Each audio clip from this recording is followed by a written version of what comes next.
Your problems are not conversations pieces. They're not tickets to sympathy. They're not badges of honor that somehow make you more interesting or deserving of attention. Your problems are your private curriculum designed specifically for your evolution from ordinary to and every time you spill them onto others, like water from a broken vessel, you dilute their transformative power and reduce yourself to a beggar seeking emotional charity. The moment you understand this fundamental truth, everything changes. Not next week, not when circumstances improve. Right now, in this very instant, you possess the power to transform your relationship with adversity from that of a victim pleading for rescue to that of a student embracing the lesson. But here's what most people never realize. The universe doesn't care about your comfort. It cares about your growth. And growth, real growth, happens in the furnace of private struggle, not in the shallow waters of public sympathy. Consider this carefully. When you broadcast your troubles to anyone willing to listen, what exactly are you seeking? Validation that life is unfair, confirmation that you're somehow special in your suffering, or perhaps you're hoping someone will magically solve what only you can solve. Each time you choose to externalize your internal battles, you surrender a piece of your power to forces outside your control. I witnessed this transformation firsthand in a man who worked in a factory for 23 years. Every day he would arrive at work with a new complaint. His back hurt. His wife didn't understand him. His boss was unreasonable. His children were ungrateful. His neighbors were too loud. His car was falling apart. For 2 decades, he had trained everyone around him to expect his daily dose of misery. He had become the office therapist's nightmare, the walking embodiment of everything wrong with the world. Then something shifted. Not in his circumstances. Those remained exactly the same. His back still ached. His wife still misunderstood him. His boss was still unreasonable. But one morning he made a decision that would alter the trajectory of his entire existence. He decided to stop telling people his problems. That first day was agony. His mouth would open, ready to deliver his customary litany of woes, and he would catch himself, close his mouth, breathe, ask someone else about their day instead. By the end of that first week, something remarkable had happened. His problems didn't disappear, but they began to feel different, smaller, more manageable, as if the act of keeping them private had somehow reduced their power over him. Within 3 months, this man had been promoted to floor supervisor. Within a year, he had opened his own small business. Within 3 years, he had purchased the building where he once complained about his circumstances. The problems that once defined him had become the raw material for his reconstruction. What happened to this man? Did the universe suddenly decide to favor him? Did his luck change? Did someone finally hear his complaints and fix his life? None of these things occurred. Instead, he discovered a fundamental law that governs human potential. The energy you spend broadcasting your problems is energy stolen from solving them. Now let me ask you something that might make you uncomfortable. Are you ready to hear it? When you tell people your problems, what response are you truly seeking? Think carefully before you answer, because your honesty here will determine whether you remain trapped in your current circumstances or break free into something far greater. Are you seeking practical solutions? If so, why aren't you consulting experts, mentors, or those who have successfully navigated similar challenges? Are you seeking emotional support? If so, why aren't you developing the internal resources that make you emotionally independent? Are you seeking validation? If so, why does your sense of worth depend on others confirming your struggles? The uncomfortable truth is that most people share their problems, not to solve them, but to avoid the responsibility of solving them. Complaining becomes a substitute for action. Sympathy becomes a drug that temporarily numbs the pain of personal responsibility. And in this subtle addiction to others' attention, We surrender our power to create the very changes we claim to desire. The ancient mystery schools understood something that modern society has forgotten. Suffering without purpose breeds weakness, while conscious struggle breeds strength. They taught that every challenge contains within it the seeds of its own solution. But these seeds can only germinate in the soil of private contemplation and personal responsibility. This is not a call to suppress your emotions or pretend everything is perfect. This is a call to understand the proper relationship between your inner world and your outer expression. Your problems are not your identity, they are your assignments, and assignments are meant to be completed, not displayed. Consider the oak tree. When winter storms batter its branches, does it call out to the forest, seeking sympathy for its struggles? Does it broadcast its pain to every passing bird? The oak tree simply endures, drawing its strength from deep roots and allowing the storm to make it stronger. Come spring, it stands taller, its root system deeper, its branches more resilient. You have within you the same capacity for silent strength, the same ability to transform pressure into power, the same potential to emerge from your trials not as a victim seeking sympathy, but as a victor offering wisdom. But this transformation requires you to understand a principle that few people grasp. What you resist persists, and what you embrace transforms. When you resist your problems by constantly talking about them, complaining about them, or seeking others to validate how terrible they are, you give them permanent residence in your life. They become your constant companions, your defining characteristics, your excuse for why you cannot achieve what you desire. When you embrace your problems as your private teachers, something miraculous occurs. They begin to reveal their hidden gift. The financial struggle teaches resourcefulness. The relationship conflict teaches communication skills. The health challenge teaches the value of discipline. The career setback teaches resilience. Every problem, when met with the right attitude, becomes a stepping stone rather than a stumbling block. This is the great awakening I speak of. The moment when you realize that your problems are not happening to you, they are happening for you. They are not random punishments from an unfair universe. They are carefully designed courses in your personal curriculum for greatness. But here's the crucial part. This curriculum is designed for individual study, not group discussion. Just as you wouldn't expect to master mathematics by constantly talking about how difficult it is, you cannot master your life challenges by constantly broadcasting them to others. The real work happens in the quiet moments when you face your problems alone, with nothing but your courage and your commitment to growth. The man in the factory discovered this truth through experience. He learned that every minute spent complaining about his circumstances was a minute stolen from improving them. He learned that the energy he invested in seeking sympathy was energy that could be redirected toward solutions. He learned that his problems were not his enemies, but his teachers. And here's what he discovered about other people.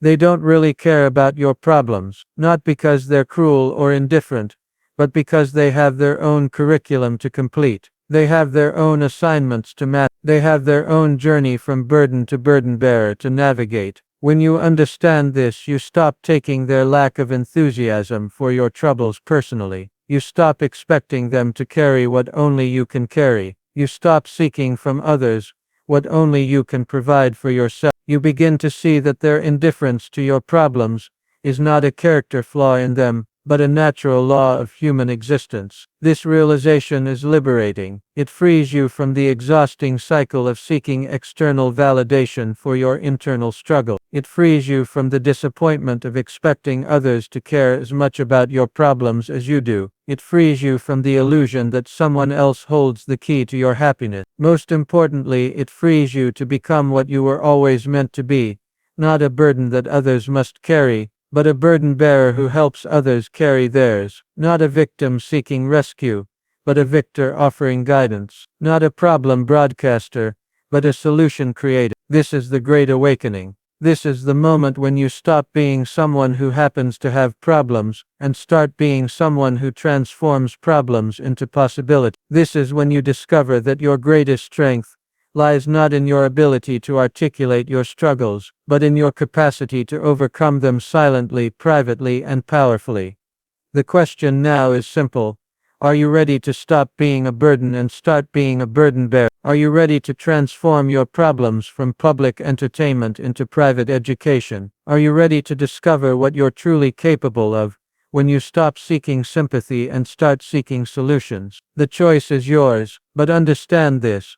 Once you make this choice, there is no going back. Once you taste the freedom of emotional independence, the pride of silent strength, and the power of private victory, you will never again be satisfied with the shallow comfort of public sympathy. Your problems are waiting, not for someone else to solve them but for you to evolve through them, not for someone else to understand them, but for you to master them, not for someone else to care about them but for you to transform them into the very foundation of your greatness. The Great Awakening begins now. Are you ready to answer its call? But awakening is only the first step. Once you've recognized that your problems are your private curriculum, you must learn to read the deeper patterns that govern how this curriculum unfolds. You must understand the invisible laws that determine whether your struggles transform you into something magnificent or merely exhaust you into mediocrity. These are not the laws written in books or taught in school. These are the fundamental principles that govern the relationship between your inner world and your outer experience. They are the secret mechanics of personal transformation that have been understood by the wise throughout history,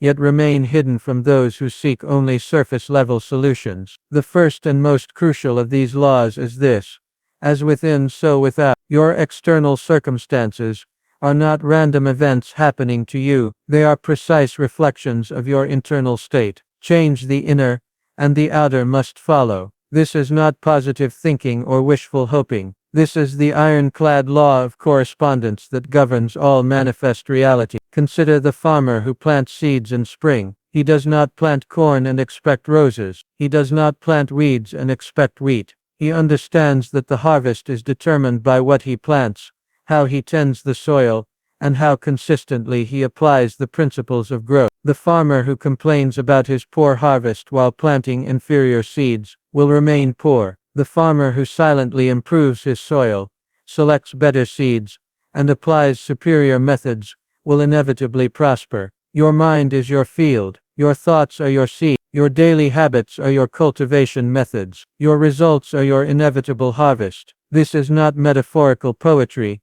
This is practical reality operating according to precise laws. Most people live their entire lives backward. They look at their external circumstances and use them to determine their internal state. They feel poor because their bank account is empty. They feel unloved because their relationships are troubled. They feel unsuccessful because their career is stagnant. They have surrendered their power to create to the very things they should be creating. The master of personal reality operates differently. He looks at his internal state and uses it to determine his external circumstance. He feels abundant before his bank account reflects it, and abundance manifests. He feels loved before relationships improve, and love appears. He feels successful before success is visible, and success becomes inevitable. This is not self-delusion. This is understanding the proper sequence of creation. External changes without internal alignment are temporary. Internal changes with consistent alignment are permanent. This is why lottery winners often return to poverty,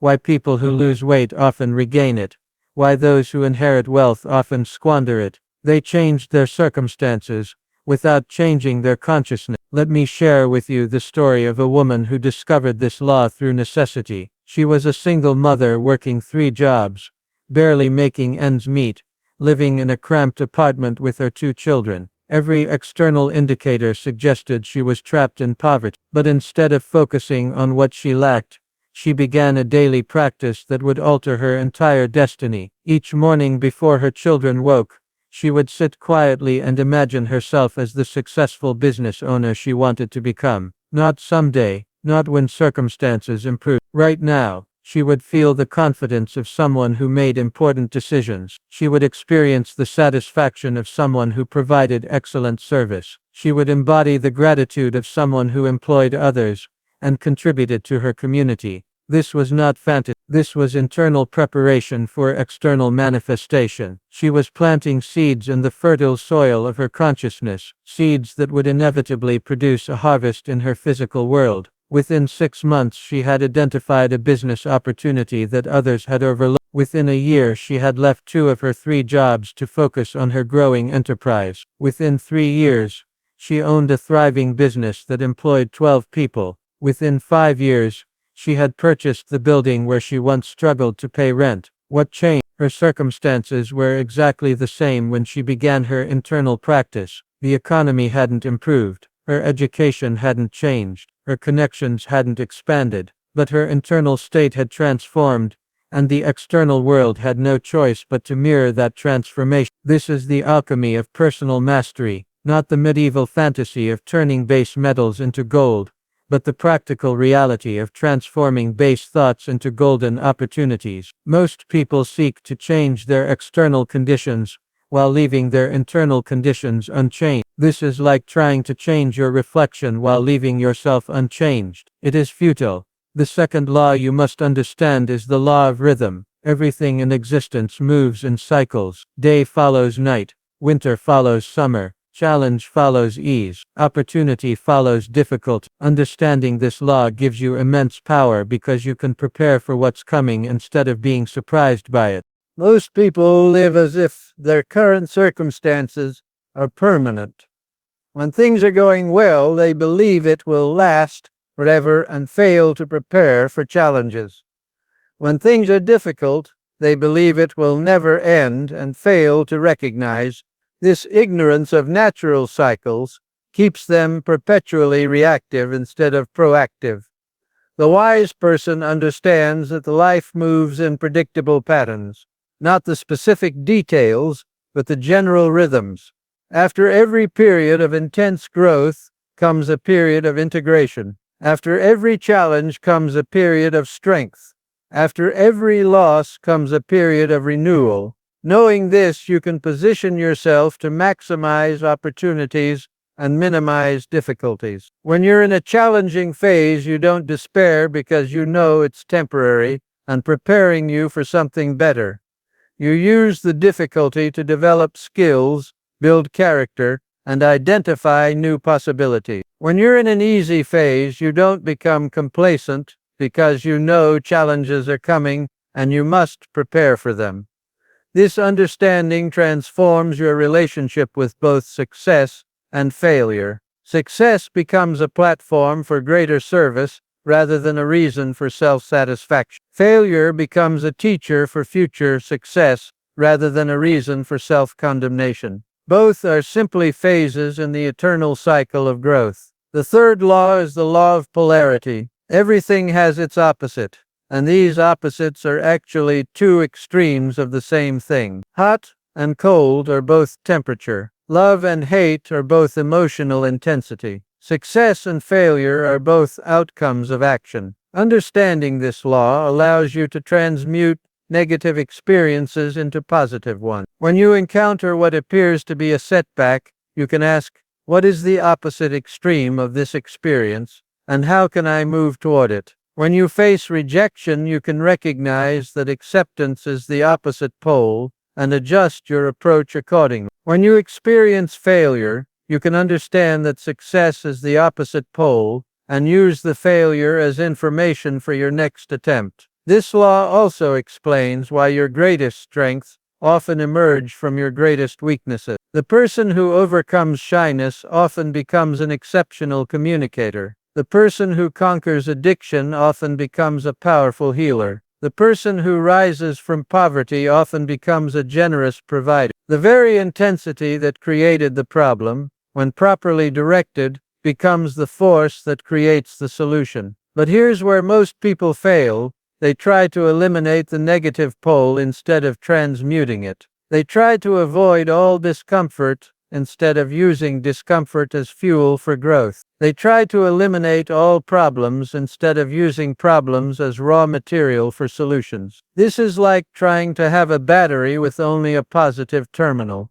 It cannot work. The master understands that both poles are necessary and uses the tension between them to generate power. He doesn't try to avoid problems, he transforms them. He doesn't try to eliminate challenges, he uses them as stepping stones. He doesn't try to escape the difficult pole, he uses it as leverage to reach the beneficial pole. The fourth law is the law of cause and effect. Every effect has a cause, and every cause produces an effect. Nothing happens by accident. Nothing happens without reason. Understanding this law gives you tremendous power because you can trace effects back to their causes and create new causes to produce different effects. Most people live at the level of effects. They focus on symptoms instead of sources. They try to change their income without changing their value. They try to change their relationships without changing their character. They try to change their health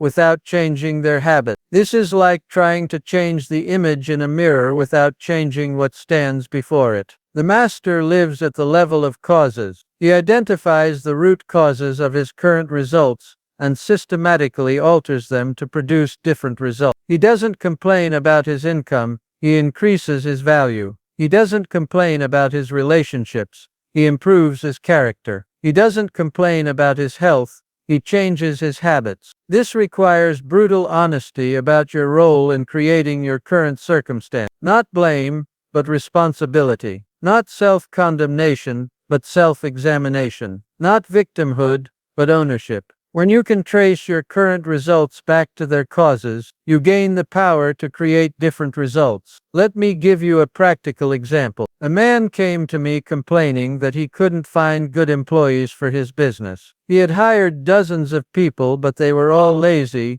unreliable, and uncommitted. He was convinced that people today simply didn't want to work hard. I asked him to examine his hiring process. He admitted he hired quickly because he was desperate for help. I asked him about his training program. He said he didn't have time to train people properly. I asked him about his compensation. He said he paid as little as possible to keep costs down. I asked him about his leadership style. He said he was too busy to provide much guidance. Here was a man trying to solve his problem at the level of effects. He wanted committed employees but was unwilling to create the causes that produce commitment. He wanted quality people but was unwilling to implement quality process. He wanted extraordinary results but was only willing to provide ordinary inputs. Once he understood the law of cause and effect, everything changed. He developed a thorough hiring process that attracted better candidates. He created a comprehensive training program that developed their skills. He offered competitive compensation that motivated excellence. He established regular meetings that provided guidance and feedback. The result, within 6 months, he had the committed, reliable, high-performing team he had been seeking for years. The people didn't change. The market didn't change. The economy didn't change. But his understanding of causes and effects changed, and therefore his results changed. This is the power of understanding these fundamental laws. They give you the ability to create rather than merely They transform you from someone who happens to have problems into someone who systematically solves them. They elevate you from someone who is mastered by circumstances to someone who masters circumstances. But understanding these laws intellectually is not enough. You must apply them consistently, daily, in the small moments that seem insignificant, but actually determine your destiny. You must make them part of your mental operating system, as automatic as breathing. The person who masters these laws becomes a force of nature, not because they avoid challenges,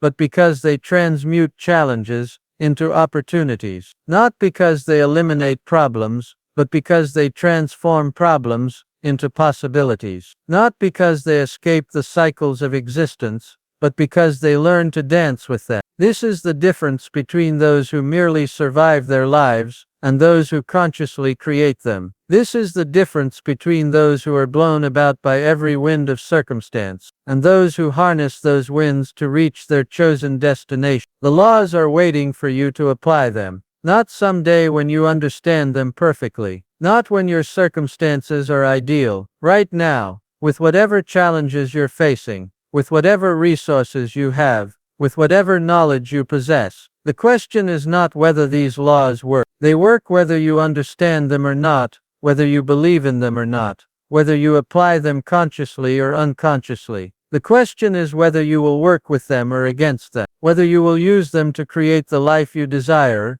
or allow them to create a life you must simply endure. Your external world is waiting for your internal transformation. Your circumstances are waiting for your consciousness to catch up. Your problems are waiting for your understanding to mature. Everything you need to begin this transformation is already within you. The laws are in motion. The only question is, what will you create with them? Understanding these laws is meaningless without the daily practices that embody them. Knowledge without application is merely intellectual entertainment. Wisdom without action is simply sophisticated procrastination. You can know every principle of success and still live in failure if you do not translate that knowledge into consistent daily disciplines. The difference between those who achieve extraordinary results and those who remain trapped in mediocrity is not intelligence, talent, or circumstance. It is the quality of their daily disciplines. It is what they do when no one is watching. It is how they spend the small moments that seem insignificant but actually determine their destiny. Most people live their lives backward. They wait for motivation to take action, when successful people take action to create motivation. They wait for the right circumstances to begin, when masters begin to create the right circumstance. They wait for guarantees before they move,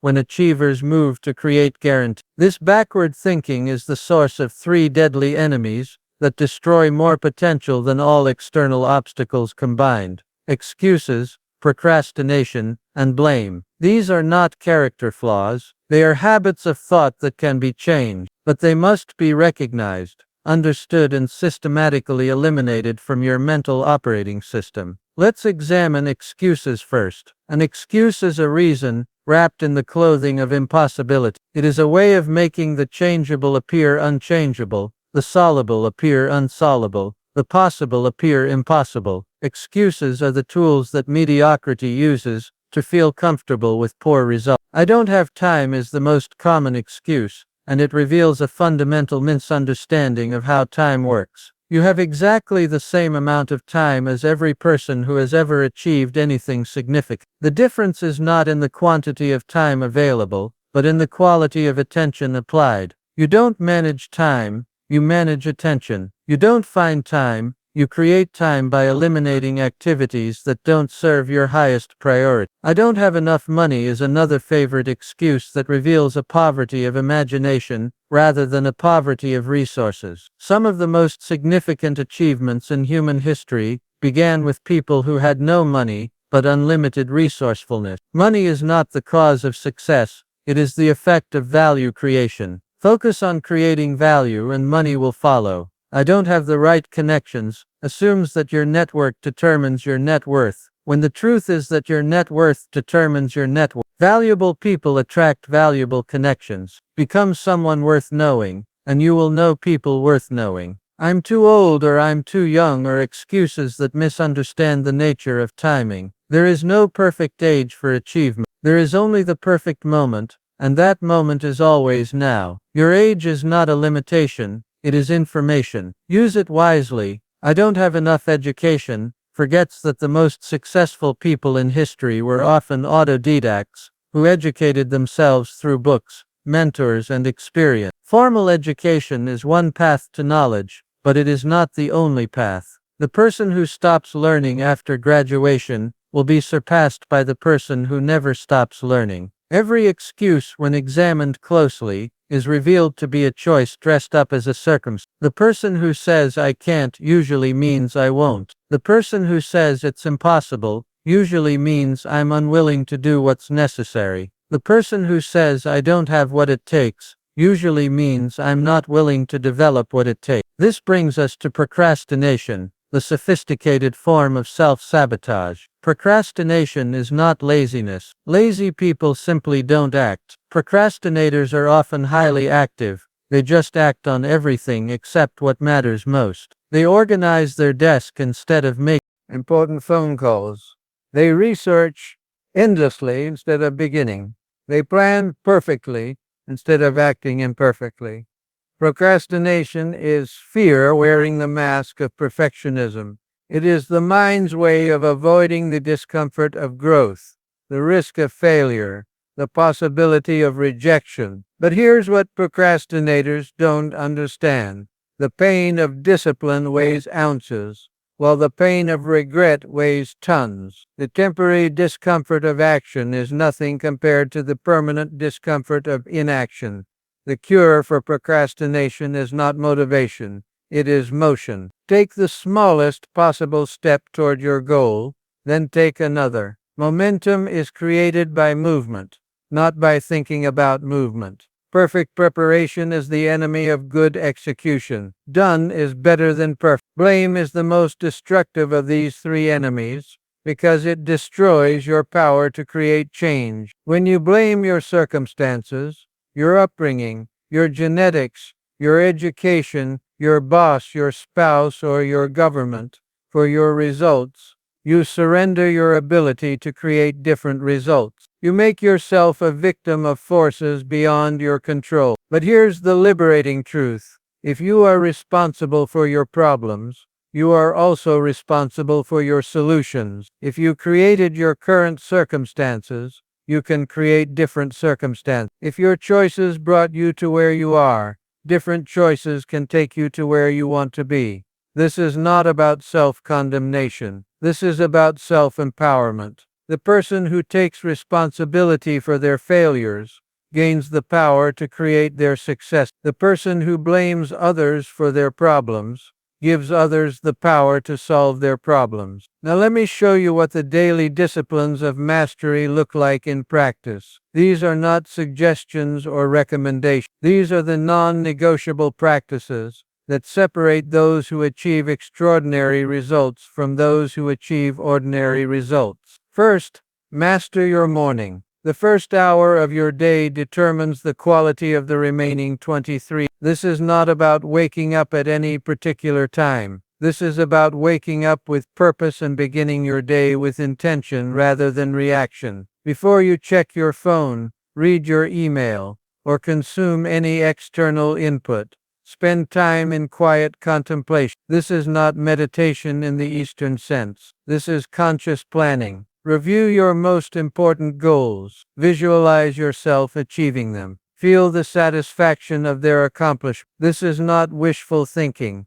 This is mental rehearsal that prepares your subconscious mind to recognize and create opportunities. Read something that elevates your thinking. Not the news which fills your mind with problems you cannot solve. Not social media, which fills your mind with comparisons that serve no purpose. Read something that expands your understanding, challenges your assumptions, or inspires your action. Write down your 3 most important tasks for the day. Not 10 tasks, not 5 tasks, but 3. The person who tries to do everything accomplishes nothing. The person who focuses on the vital few accomplishes the important many. Identify what matters most, and do it first. Second, master your attention. Your attention is your most valuable resource. Where you place your attention determines what you create. Most people allow their attention to be hijacked by every distraction, every notification, every interruption. They become reactive instead of creative,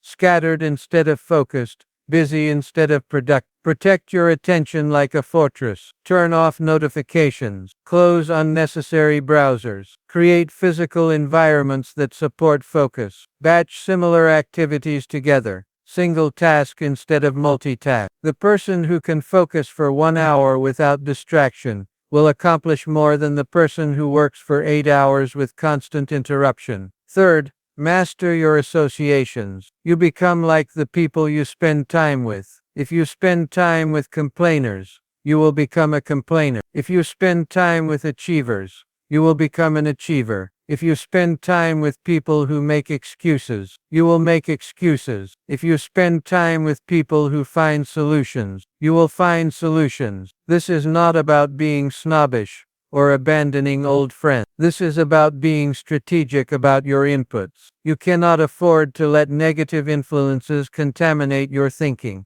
Limit your exposure to toxic people, toxic media, and toxic environments. Increase your exposure to positive influences, inspiring content, and growth-oriented environment. Fourth, master your learning. Commit to learning something new every day, not random information, but knowledge that directly serves your goals. Read books by people who have achieved what you want to achieve. Listen to interviews with experts in your field. Study the patterns of success in your area of interest. But don't just consume information, apply it. Learning without application is entertainment. Take one idea from everything you read and implement it immediately. Test it. Refine it. Make it yours. The person who applies one idea is infinitely more valuable than the person who knows 1,000 ideas but applies none. Fifth, master your communication. Stop telling people your problems. Start asking people about their challenges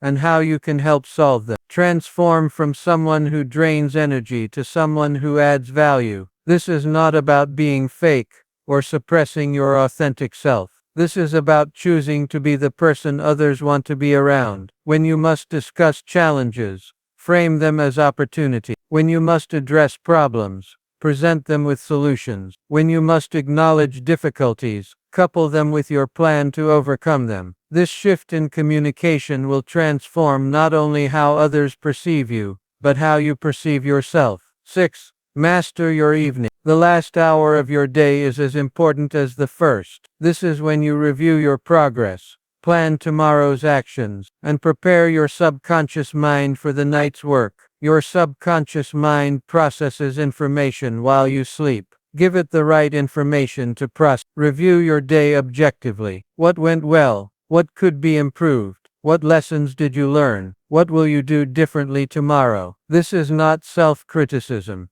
This is self-optimization. The person who reviews their day becomes better. The person who ignores their day remains the same. Write down 3 things you accomplished today, not 3 things you tried to accomplish, or 3 things you worked on, but 3 things you actually completed. This trains your mind to focus on results rather than activities, on outcomes rather than effort. Plan tomorrow's 3 most important tasks. This allows you to begin tomorrow with clarity rather than confusion, with purpose rather than reaction, with intention rather than accident. These disciplines may seem simple, but simple is not easy. Simple is sustainable. Simple is scalable. Simple is what separates those who achieve extraordinary results from those who achieve ordinary results. The extraordinary person does ordinary things extraordinarily well. They don't look for magic formulas or secret techniques. They master the fundamentals. They understand that success is not about doing incredible things occasionally, but about doing simple things consistently. Here's what most people don't understand.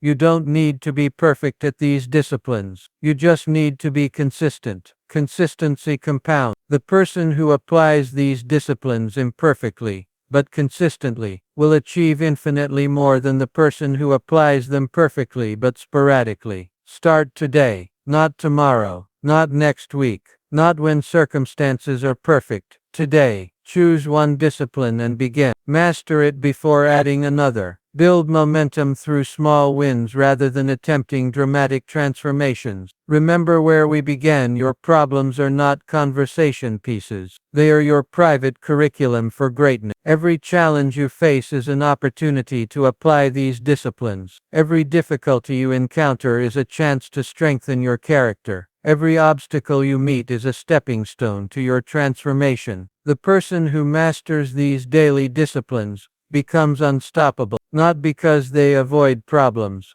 but because they transform problems into power, not because they eliminate challenges, but because they use challenges as fuel for growth, not because they escape the difficulties of existence, but because they become someone who helps others navigate their difficulties. This is the ultimate purpose of your personal mastery, not to escape the human condition, but to transcend it, not to avoid serving others, but to become worthy of serving others, not to eliminate your problems, but to become someone who solves problems. Your transformation begins now. Your disciplines begin today. Your extraordinary life begins with this moment. Stop telling people your problems. Start solving them. Stop seeking sympathy. Start creating solutions. Stop being a burden. Start being a burden bearer. The world is waiting for what you will become, but it will not wait forever. The time is now. The power is within you. The choice is yours. Begin.